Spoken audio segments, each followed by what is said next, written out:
Bapak saksi kunci loh. KDE murka pecat Kapolda dan Rudiana jika jadi Gubernur Jabar. Saksi kunci baru ungkap dalam kasus Vina. Halo, selamat datang di channel Suara Hati Sang Istri. Untuk reaction kali ini ya, makin seru di kasus Vina itu adalah sempat beberapa hari kemarin kasus Vina ini redup gitu kan, dikarenakan ada politik yang lagi viral-viralnya dan ada kaitannya di sini. Ibu Widya nyindir seseorang kayaknya ya, yang membuat kasus Vina ini kayak dialihkan dulu, singkirkan dulu sebentar gitu atau gimana nih. Tapi bagi kita yang masih penasaran dan kasus Vina ini inginnya tuntas dengan seadil-adilnya, nggak mau dong kasus Vina ini tenggelam begitu saja. Nah, simak lebih detailnya di sini informasi dari Ibu Widya ya. Siapa sih yang membuat kasus Vina ini kayak dibelokin aja itu gimana gitu, dengerin ya, kita simak. Mau nenek berondong kayak mau apa kayak itu kenyataan omongan saya tuh kan. Saya tuh nggak mau main, kamu mau main-main saya bisikin MK loh. Saya bisikin tuh Pak Kapolri.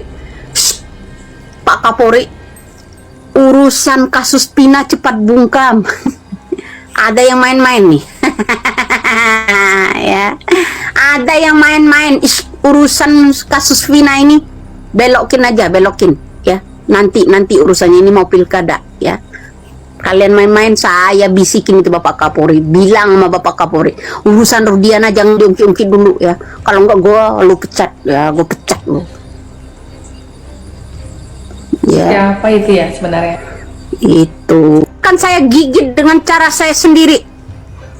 Kalau kamu main-main ya, Suryono ya, akan saya bisikin itu MK.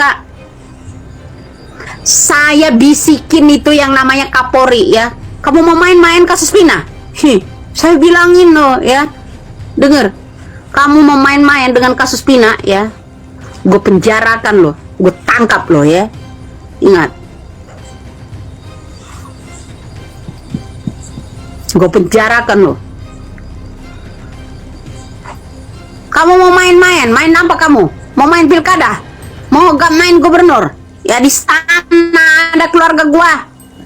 Ya, akan saya bisikin itu MK. Iyalah, gua bento kok, gua penguasa di sini.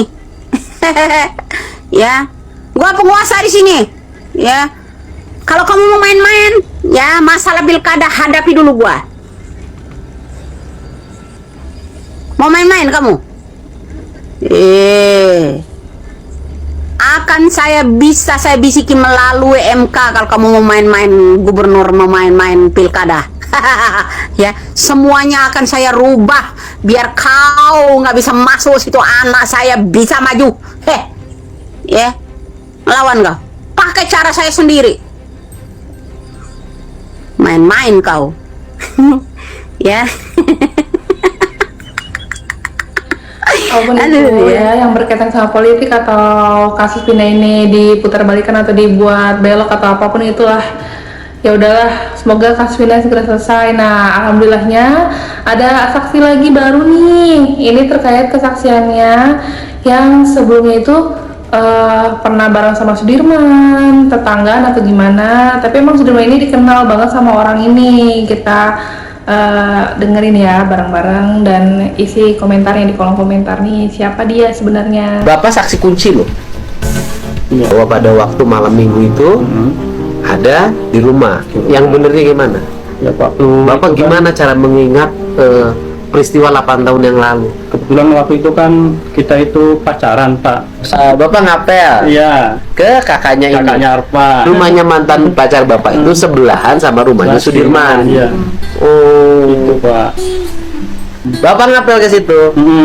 Sudirman di mana? Kalau Sudirman itu Pas Bapak berangkat, pas Bapak pulang. pulang kurang lebih setengah 10-an tuh Pak. Bapak jam setengah 10 keluarlah dari Rumah. tempat ngapel dari Teteh Devi. Iya, terus pas keluar, nah saya lihat kan tuh ada Sudirman sama Mbak Lilis lagi main HP. Lagi main Terus saya ajakin, Man ikut saya, enggak tidur di rumah yuk.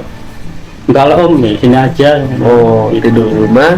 mau diajakin tidur di rumah, Iya. dikapetakan. Enggak, kalau dulu kan saya dikasih rumah sama mertua tuh, ada rumah satu lagi di belakang rumah tuh Pak.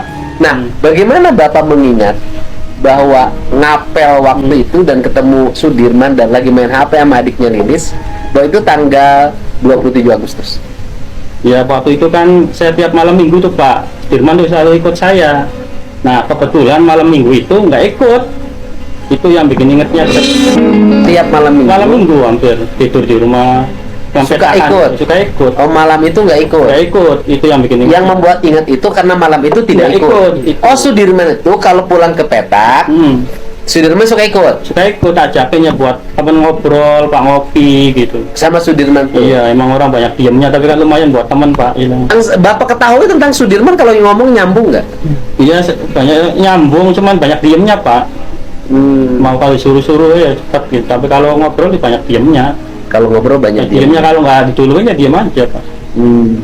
Yang pasti Bapak bikin ingat itu sebenarnya bukan waktu itu Sudirman tidak diajak, tidak ikut, bukan menurut saya. Setelah itu ada peristiwa. Iya, betul. Peristiwa apa? Itu bilang kata orang tuanya Arfan tuh ketangkap ya dikira. Ya, artinya bahwa mengingat Sudirman pada malam minggu itu Bapak lihat main HP karena di memori Bapak setelah itu ada peristiwa penangkapan terhadap Sudirman, Jaya, Supri, Eko, Hadi, Eka. Terhadap mereka. Itu orang akan ingat kalau dihubungkan dengan peristiwa itu. Jadi Bapak ingat karena itu. Itu iya. Nah, kemudian waktu itu Bapak nggak pernah dimintain pengacara untuk menjadi saksi alibi?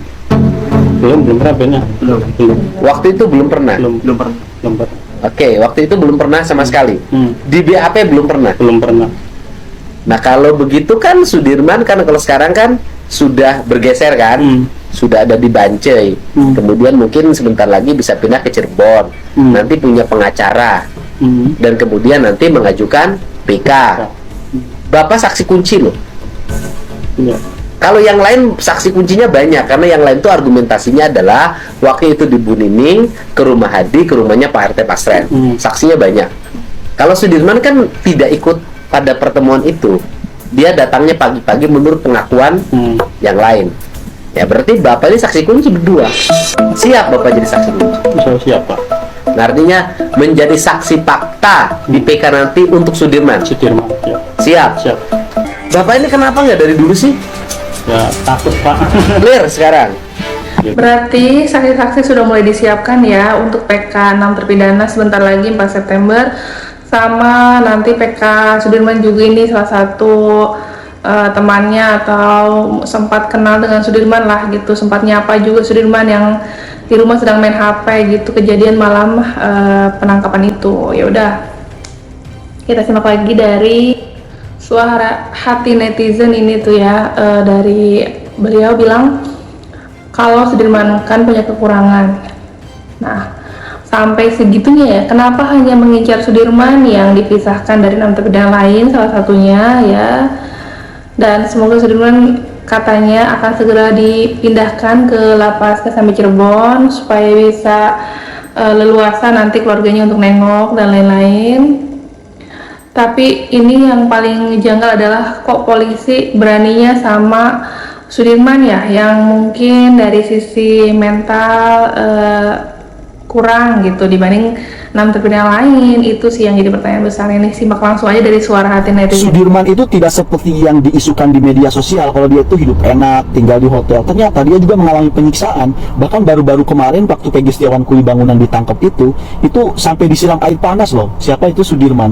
Untuk mengakui perbuatannya begitu, yang bukan perbuatannya.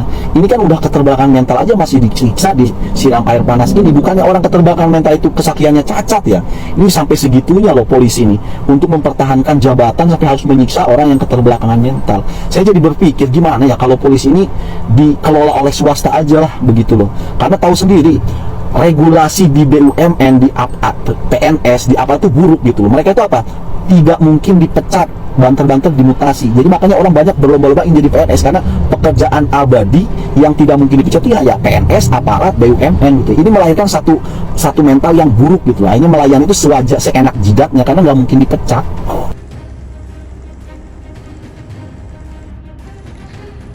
redup kasus Vina ini minggu-minggu kemarin karena sedang maraknya, yaitu ada berita viral mengenai peringatan darurat dan lain-lain. Tapi sebenarnya itu banyak juga informasi katanya kita tuh kena prank gitu ya. Ada yang mencalonkan dari pihak anak presiden atau gimana, ternyata beliau malah sedang ke Amerika Serikat dan akan menetap di sana karena istrinya akan melahirkan dan kuliah di sana. Itu mungkin jadi ya udahlah, mungkin mendingan kawal kasus Vina demi keadilan rakyat kecil daripada kawal demo-demo anak-anaknya politik sebelah yang menurut ya udah gitu kan, politik ya politik, tapi hak asasi manusia di sini dirasa lebih penting sih, karena semua itu karena kita semua itu manusia yang harus mendapatkan hak yang sama, itu yang diutamakan gitu. Kalau politik ya monggo, tapi jangan berlebihan lah sampai demo rusuh kemarin-kemarin kan. Kita simak langsung aja di sini seperti apa. Udah, nggak usah berlebihan, nggak usah ngerasa sok jadi pahlawan, karena udah posting Garuda Biru, Indonesia Darurat, kawal MK, dan orang-orang yang nggak posting Garuda Biru kalian anggap tidak cinta negara. Kalian tahu nggak yang kalian kawal tuh keadilan siapa? Coba lihat lagi putusan MK-nya. Yang kalian kawal tuh keadilan calon pejabat. Garis bawah ini, calon pejabat. Udah bener yang heroik itu yang ngawal kasus Vina, karena mereka memperjuangkan keadilan 7 terpidana. Jelas-jelas mereka tuh rakyat kecil, kuli bangunan yang keadilannya diinjak-injak karena salah tangkap oleh ladusing. Mereka jauh lebih heroik gitu loh. Kalian gak usah ngerasa paling pahlawan sendiri. Orang-orang yang tidak posting Garuda Biru dianggap tidak cinta negara. Emang kalau para pejabat itu jadi menjabat, kalian dapat apa? Gak dapat apa-apa juga. Jadi gak usah ngerasa sok paling pahlawan. Ya biasa aja begitu loh, posting aja, gak usah nyenggol sana nyenggol sini. Bener juga ya, ya udahlah, posting yang mana yang menurut kita dari hati nurani, nggak usah ikut-ikutan gitu. Kalau kasus Vina ini ya harus dituntas sampai nanti finishnya seperti apalah. Kan bikin geramnya itu kenapa dari sisi kepolisian tidak ditindak, tidak dipanggil, tidak ditanya keterangannya gimana, di up media juga enggak gitu kan. Yang muncul di media, yang speak up, yang tanpa lelah, pengacara-pengacaranya kasus Vina, dan akhirnya sekarang kasus Vina ini dikawal oleh banyak pengacara. Itu salah satunya ya, yang paling berusaha itu Bu Titin juga nih. Alhamdulillahnya kan Sudirman sudah mendapat perlindungan dari LPSK juga, nanti segera dipindahkan juga atas kejadian kemarin yang disiram air panas di ubun-ubunnya, terus ditembak peluru karet di belakang bawah punggungnya. Itu tuh kasihan kan untuk Sudirman. Semoga segera bisa berkumpul dengan keluarga, apalagi dia punya kekurangan juga dari sisi mental, psikisnya gitulah pokoknya. Ya udah, simak terus di channel Suara Hati Sang Istri ya, kawal terus kasus Vina. Sebentar lagi perdana pra-peradilan PK 6 terpidana dan disusul Sudirman. Penasaran nanti seperti apa ya, banyak-banyak saksi yang bermunculan ini, gimana responnya, gimana komentarnya, diisi di kolom komentar ya. Makasih udah nonton, bye.